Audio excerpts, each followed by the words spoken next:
Hello, magandang umaga po Luzon, Visayas, Mindanao. Ito po yung lingkod, Dance Donel Sulyap, dito po sa Elsaldo Broadcasting. Na po, isa po magandang araw sa lahat po ng mga Chinoy na ngayon po nagdiriwang ng kanilang Chinese New Year.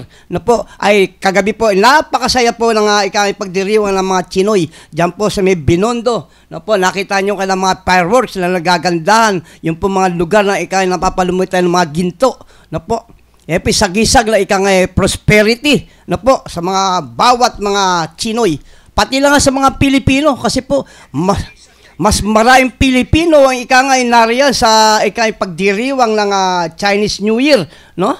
Kasi po namasyal din po kami, tinignan po namin yung pagdiriwang ng mga Chinoy. Naghalipan po diyan mga pagkain Chinoy na nagustuhan na rin po ng mga Pilipino. Halintulad po ito yung mga siomay, chicken feet, machang, kikiam, kung ano-ano po mga pagkain ng Chino na nagugustuhan na rin po ng mga Pilipino. No? Yan, lalo po yung mga maki, hakaw, yan po pagkain po ng mga Chino yan na tinatangkilik na rin po ng mga Pilipino. Pagka pumunta po kayo sa mga restaurant, makikita nyo mga pagkain ng mga Chinese na kinakain na rin po ng mga Pilipino na sarap na sarap. Pagkat po talaga naman po, pagka lutong ng mga Chino, ay talaga po naman napakasarap. Yan po Sa lahat po ng mga Chino, ano po, mga Chinoy, ano po, dyan po sa may Binondo, na ngayon po may gagawin po silang parada mamaya mga 2:00 ng hapon. Sa lahat po ng mga may sasakyan na dadaan po dyan sa lugar na yan, mula po dyan sa may Jones Bridge, papuntang Binondo, wag na po kayong pumunta dyan. I-park nyo na po yung sasakyan sa isang lugar na may pwede nyo pag-iwanan na yung sasakyan. Yung safety, hindi po yung ipaparada nyo, baka pagbalik nyo, wala na yung sasakyan nyo. Yung po sa mababayaran yung parking. Na po. Maganda po yan para hindi po kayo maabala sa inyong pupuntahan. No? Pag pumunta po kayo dyan sa may Binondo Church, makikita niyo po dagsa ang tao. No? Lalo lang yan, pag pumarada po dyan, makikisaw-saw po dyan mga politiko. No po? Makikisaya, makikiayon doon po sa mga paradang gagawin. Iba't iba po mga uri ng mga tao, makikita niyo po dyan sa lugar na yan ng Binondo. No po? Yan po sa araw po yan ng kanila pong pagdiriwang ng Chinese New Year. At yun po sa pagdating po ng hapon, gabi, na po, ay meron po na po sila mga kasiyahan dyan po. Meron po dyan entablado po sa gitna ng Plaza Lorenzo, na po, yung pong plaza nila, meron po dyan entablado na katunayan na magkakaroon po sila ng mga palabas. Maaari po yung mga artista o ano po mga bagay na ibibigay sa mga taong manonood po sa kanang pagdiriwang ng Chinese New Year. Kung kayo po ay talagang mapagtiyaga at mapag-is at talagang gusto nyo makakita ang magagandang mga awitin o ano pang gagawin ng mga China dyan, mga Chinese, dyan po kayo pumunta sa may Plaza Lorenzo. Tapat po yan ang simbahan po ng Binondo, no? Lorenzo Ruiz, no po, church, dyan po. Sama-sama po tayo, kung may pagkakataon, makita po tayo dyan sa Plaza Lorenzo, mamayang gabi naman, no po. Kung sa hapon, sumama na po kayo sa parada, makita nyo kung sino-sino artista, yung mga kumakaway, nagpapakita para po sa inyong kasiyahan, kagalakan sa pagdiriwang po ng kailang bagong taon. Okay ito na po. Habati naman po natin muna, no po, yung pong ating pong mga magdiriwang ng kailang karawan, no po, ngayon pong araw, no po, si Maribig Vargas Silvano, no po, ang ating pong kamag-anak, nagdiriwang po ng kanyang karawan, si Katrina Sambayan, no po. Yung po naman sa araw po naman ng Kong Hepachoy, no po, sa araw po ngayon, no po, happy birthday po kay Pipi Leia Butones ng ano po ito, ng isa pong membro po ito ng Rotary Club, no po. At yung po si Niesel Mutas, no po, yun po isang magaling na reporter lang po na mula po sa Cavite City, no po. At advance happy birthday naman po.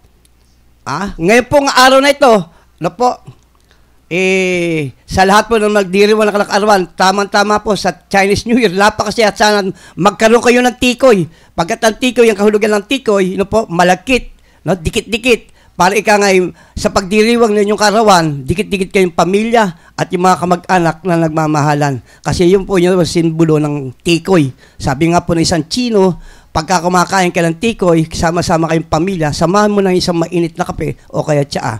At makikita mo, yun po ay bonding ng pamilya, ikang kahulugan, nagkakaisa, nagkakasundo at nagmamahalan. Yan po ang ibig sabihin ng tikoy. Kaya sa lahat po, bumili na po kayo ng tikoy para sigurado pong maging dikit-dikit din po kayong pamilya at nagmamahalan at nagsusunod at naggagalangan. Isang buong pamilya ng buo sa ngalan po ng pagdiriwang ng Chinese New Year. Okay, yan po Ito po naman tayo na po. Doon po sa una pong pagkakataon, nagkaroon po ng presko na po yung isang bayan, isang bansa na po. Na talaga po naman, naging matagumpay na po ang sinagawan po nilang itong preskon na po, na sinamahan po ng iba't ibang po mga namamahala sa pamahalaan, mga retirado na po. Ito po, pakinggan po natin yung po sinabi ng ating pong dating chief ng PIDEA, si General Junicio Santiago na po. Hintayin po natin yung po kanyang mga pahayag na po. Ang kasalanan niya, general ang tawag sa kanya. Hindi naman siya general eh. Dapat yung kung totoo ka, sabihin mo, i-correct mo, hindi ako general, kapitan lang ako. No? Hindi credible. Within the military circle, we know each other. Alam namin yung papaniwala na dito. Unfortunately, hindi namin nasalita. Hindi kami believe. Huwag kayong bumili basta-basta. Gamitin nyo yung kaya magpa-inkari. Pag nagkasabitan mo, iwanan kayo sa ere ng mga yan. General, bilang dati pong hepe ng PIDEA, kasi si Pangulong Ferdinand Marcos Jr. inaakusahan po ni former President Duterte ng paggamit umano ng cocaine o ng illegal na droga. Kayo po ba bilang dating hepe ng PIDEA, may nabalitaan po kayo tungkol doon? Ano ang Pilipinas? Busog na busog sa chismis. Busog na busog sa... Ako marami akong chismis eh. Isa lang ang totoo, babaero ko.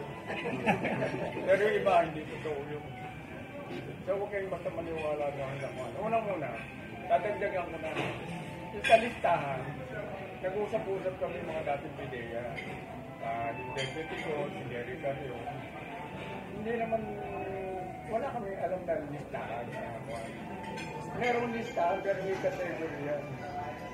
Binabalidate yan. Bago kayo pasok sa permanent list, may validation na. Meron tayong mga law enforcement. Merong PIDEA, merong ISAP, merong police. At Coast Guard, alam ko meron eh. Lahat ng intelligence unit ng armed forces, saka ng other law enforcement agencies. Nandyan, hindi ka mapapasok lang sa permanent list kung wala kang validation. Ang alam namin, wala.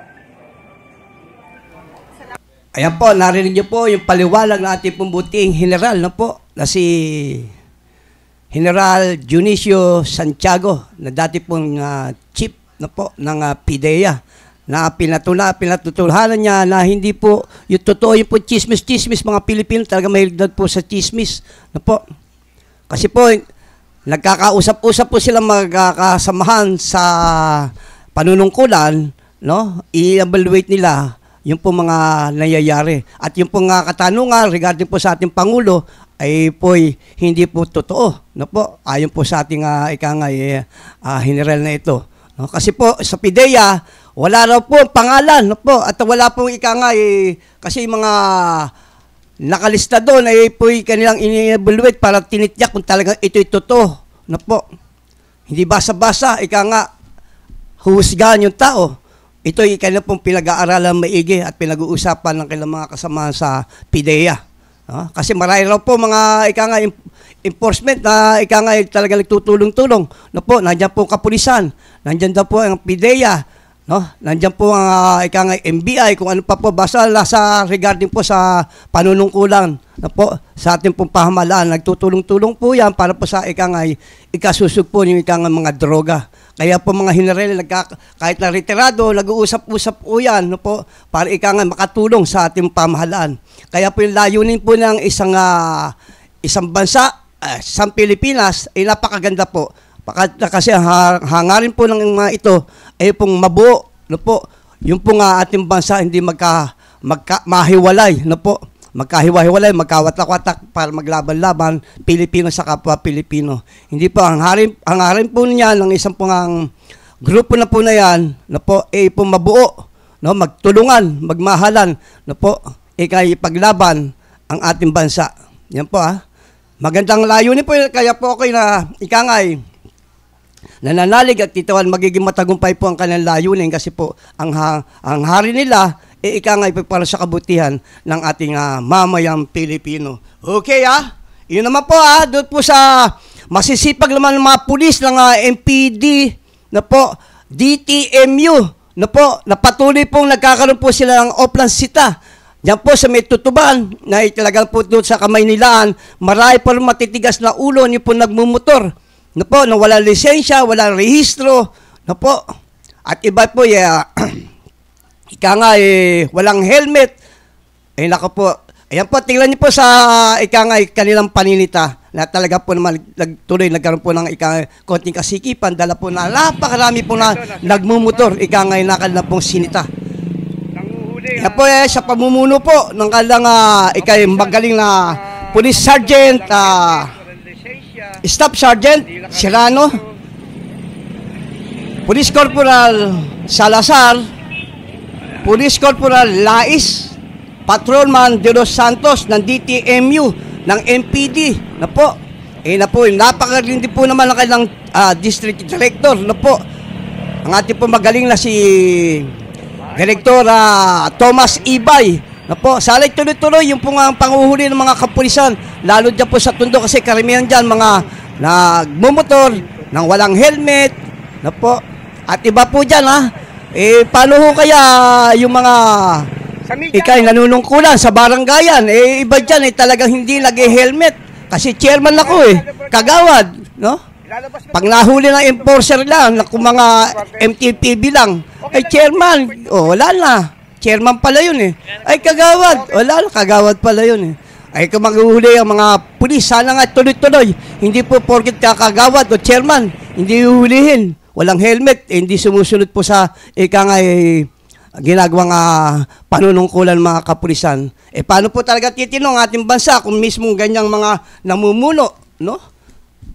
Sa ating mga munting bagay lang, ano po, hindi po nahuhuli. Kahit mali ang ginagawa, mga barangay na po yan, mga nanunungkulan, dapat po maging huwaran, maging modelo. Pero sila po ang gumagawa ng mali, no? Hulihin nyo yan, tikitan nyo, kasi po, dapat po yan na para matutunan nila na porkit kayo ay kagawad o chairman, hindi na kayo sumusunod sa batas.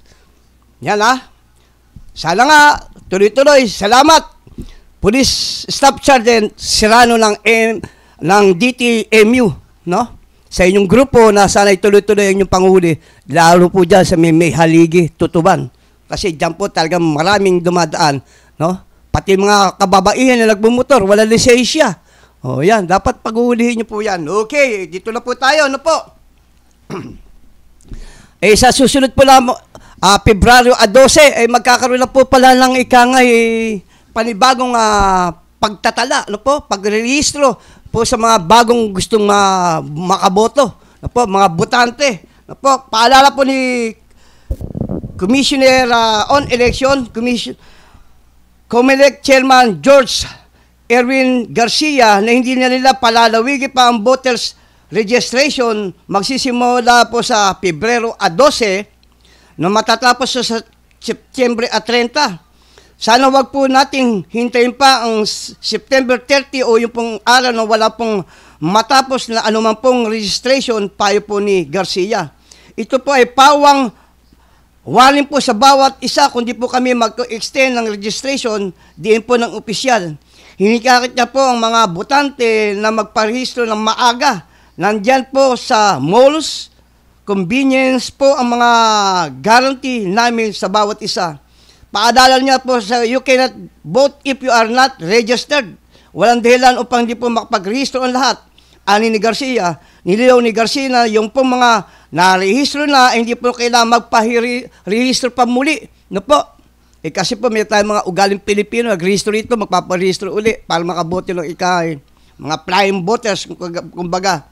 Kung kayo po ay ma-registered voters, wag na po kayo mag-attempt na parehistro muli din po ni Garcia. Makikita po namin yan, giit po ni Garcia na nagbabala sa sino mang lalabag nito ay naharap po sa pagkakulong ng 1 hanggang 3 taon. Yan po babala po yan. Sana nga po, ay maging successful ng po ka lang gagawin. Kasi po, hanggang ngayon po, maraming flying voters po, hindi po talaga natanggal. Po, paano kaya matatanggal yung mga hinayupak na yan na bumoto na rito, bumoto pa ron, at bumoto pa sa iba-iba. Kasi po, hilahabol niya yung kita, yung pera na maibibigay sa kanya. Sana nga po, mabigyan ng leksyon yung po mga flying voters na yan, mapakulong po, para wag pong tularan pa ng iba. Kasi po, patuloy po nagkakalat yan, lalo po sa mga halalan. Po, ito nakarang halalang baranggayan. Ay nako, marami na po talagang nagbibigay pa ng pitsa, yung pera, no? At yung pang mga iba, yung mga flying voters kung saan sa nagmula.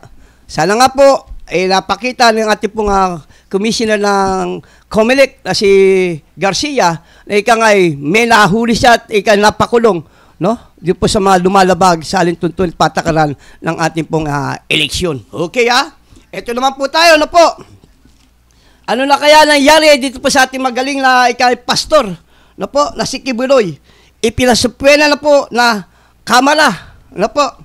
Ipinasupwena po ng House Committee on Legislative Franchise si Pastor Apollo Kibuloy, makarang hindi ito muling sumipot sa pagdinig ng panukala ng bawin sa Kongreso ang prangkisa na ibinigay ng Sunshine Media Network International SMNI dahil sa iba't ibang paglabag. Sinabi po ni Vice Chairman ng Committee ng Surigao del Sur, Representative Johnny Pimentel, kapag hindi pa rin dumalo si Kibuloy sa susunod na pagdinig ay mapipilitan po silang ipa-assign ang contempt ito at ipa-aresto. Naku po, ipa-aresto na pala si Kibuloy. No po. Kasi nga po, hindi po siya marunong sumunod, no po, sa pinag-uutos, no? At lagi niya po ito i-deny, no? Siya nga, susunod niya, warrant of arrest, no? Sana nga, wag na po humantong yan. Pagpatuloy niya pang umatimpur para malaman ng katotohanan. At ayon po kay Pimentel, ilang ulit po nabanggit sa pagdinig ang pangalan ni Kibuloy sa sinasabing honorary chairman ng SMNI, kaya dapat pong humarap upang sumagot sa mga tanong. Para kay Pimentel, dapat din po i-endorso ng committee ang pagbasura sa prangkisa ng SMNI, makalalumabas sa pagdinig na mayroon itong paglabag sa 4 section ng legislative franchise nito. Ipinunto pa po ni Gabriela, Representative Arlene Brosas, na bagamat sinisuspinde ng National Telecommunication Commission, NTC, ang Radio Television Broadcasting Operation ng SMNI, ay nagpapatuloy pa rin po ang mga online social media platforms nito. Bukod kay Brosas ay nireklamo na rin ng kabataan Representative Raul Daniel Manuel at Alliance of Concerned Teachers Representative Franz Castro ang social media present ng SMI, kung saan po mahal nilang umano ng magsagawa ng red tagging at maglabas na hindi po kumpirmando mga impormasyon. Yan po talaga isang masama. Ano po yung red tagging? Ano po? Hindi po kasi tiyak. Mayroon po maglabas ng mga bagay na hindi po mayroon po katotohanan. Ano po? Mahirap po yung mga haka-haka, o paano hesay-hesay lang. Ano po? Hekos-hokos. Ako, hindi po katotohanan yan. Kaya po ngayon po nasuspindi na po tuluyan, no po, SMNI, baka hindi po natin alam, baka ito po mapasarap pa pagka talagang marami pong paglabag, no po, sa alituntunin po ng pamamahayag.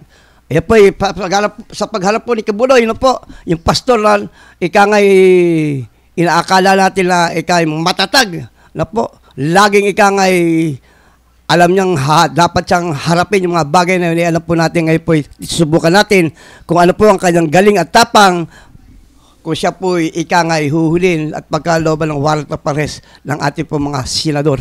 Yan po tandaan po natin yan, kasi po, mas maganda po humarap para mapatunayan, makausap, no po, lumabas ang katotohanan kung talaga siya walang kasalanan, no? Kasi po, yung mga pinagbibintang sa kanya, talaga po mabibigat na bagay, no po? Yung sexual abuse, no po? Ay nako po, sana po, yun po kasi pastor, no po? Ang dala-dala po niyan, no po, ay salita ng Diyos. Ay binabahagi niya sa kanyang mga, mga followers, no po, yung mga nananalig na titiwala, no po, sa kanya, no? Sa pamamagitan po ng mga salita ng Diyos. Po.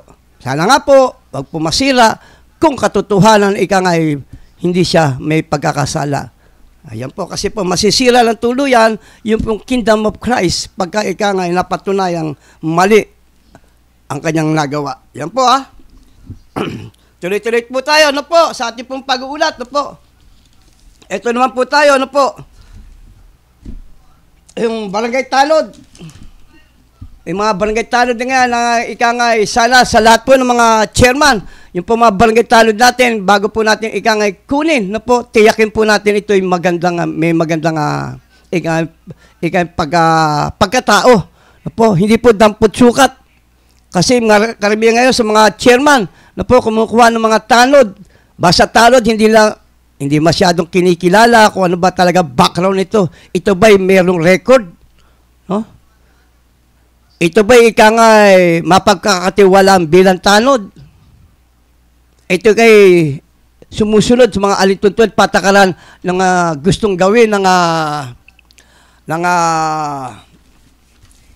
namumuno. Karamihan po kasi sa mga tanod, siya po misang sakit ng ulo ng mga barangay. No po? Sila kung mag-inuman sa kalye, no? Mga nakahubad pa. Minsan mga naka-uniforme. Nako. O chairman, baka naman pwede yung mga tao mo, tignan mo naman, no? Kasi pangalan mo nakataya diyan, no? Ang kasiraan mo ay nang bubuhat sa mga tao. Ay nako. Baguhin mo 'yan, tanggalin mo, piliin mo naman. No? Hindi naman kasi lahat ng mga nakukuha nyo, dampot sukat lang kasi kayo No? Tingnan nyo, kung pwede nga, pakuha nyo police clearance. Baka mamaya, meron pang pending case yung mga iyan. No? Tandaan po natin, mas mahalaga po rin, maging maayos yung pong ating barangay. No? Kasi pagka maganda, mga tanod, sumusunod sa inyo at nakikita ng mga mamayan, ganun din ang respeto sa inyo. Kung yung pong mga tanod nyo, barambado, mga abusado, sa inyo pumuputok yan. Kasi kayo ang tatay No?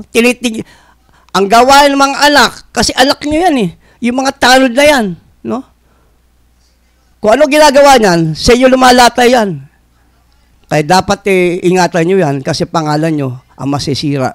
O, tapos sasabihin nyo, ganito, ganyan. Paano nga, pinababayaan nyo? Dapat yan, i-orient nyo. Lagi nyo pinagsasabihan, iwasan nyo yung mga bagay na hindi maganda. Pwede naman mag-inuman, mag-inom kayo sa loob. Huwag sa kalye. Nakambalang kayo sa kalye. Diba? O ito, po. Para po sa kalikasan naman po tayo, no po? Ito, sa dati po, tatalakayin na po natin yung sa akin pong programa, sulyap na po sa kalikasan. Na po. Ito po, Verde Island Passage, na po. Probinsya po ng Batangas, na po. Mindoro, Romblon, at Marinduque, na po. 1, 2, 3, 4 at 5 lugar, na po. Yun po sa barangay Nagsaulan, na po.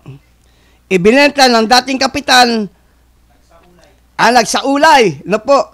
Ibinenta ng dating kapitan ng barangay Anlupa kasama na po ang Bakawat, mga salvage zone. Naku, sino kayo chairman nito na talagang po natin sa dati po mga araw na po, titingnan po natin kung sino po yung chairman dyan sa lugar na yan, nagbenta ng para kumita, no? Yun po sa barangay Nagsaulay, no po. Eto, sa Batangas ba to? Sa Batangas.